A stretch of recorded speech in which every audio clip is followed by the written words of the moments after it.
Hi everyone, welcome to DIY Mommy's Minute. Today we're going to do a little bit of gardening. I have these two tall planters on either side of my door I want to fill. I did look into purchasing some planters myself already made up, however they're way too expensive. So the supplies I'll be using is my two planters, some all-purpose soil, 2 solar lights from Dollarama, and 3 types of plants, 2 being flowers. So if you're using the tall planters, just a little tip, you want to fill it a little above the halfway mark with some rocks, some scrap wood.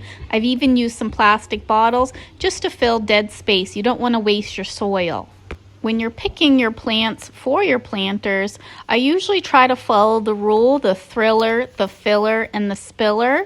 So your thriller is usually something that's quite tall. So I like to go with a grass. This one was a purple fountain grass. It is super pretty. It requires full sun. It blooms from summer right till autumn, so it's a really good choice. And remember, this is going to be your thriller. The next plant you're going to want to pick is going to be your filler. This is going to be a medium height plant, and I usually pick a flower for this one. So this plant that I picked was caramel yellow pachoa. It is a type of petunia. It requires full sun, and it just blooms all summer long. The third plant you're going to pick is going to be your spiller. So this plant is a plant that hangs down. So this one I picked is the Sunnyside calibricolas. It requires full sun and it blooms flowers all summer long. Once you have all your supplies, you can then go ahead and create your beautiful planters. So your first step is just adding your all-purpose soil. You're going to fill up your planter, leaving a few inches at the top.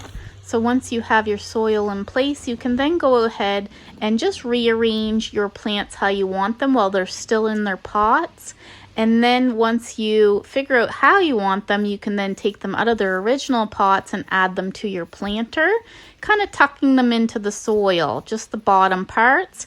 And then once you have them in place, you can then go ahead and fill the planter up to the top with soil. And just a rule of thumb, you always want your thriller plant in the back centered, and then you're going to want your filler plant in the middle but to one side or the other, and then you're going to take your spiller plant and you're going to put it in the front on the opposite side of the filler. So this is what the planter looked like after I was finished. I added the solar lights. They turned out beautiful. And then here's a picture a few weeks later, and they've really developed and they're nice and full. They look great at night with the solar lights. And I'm super excited to see what the purple grass will turn out come autumn, because it will get much taller and I think it's going to look great. I hope you guys enjoyed this video and it inspires you to create something beautiful. Please like and subscribe for more DIY fun.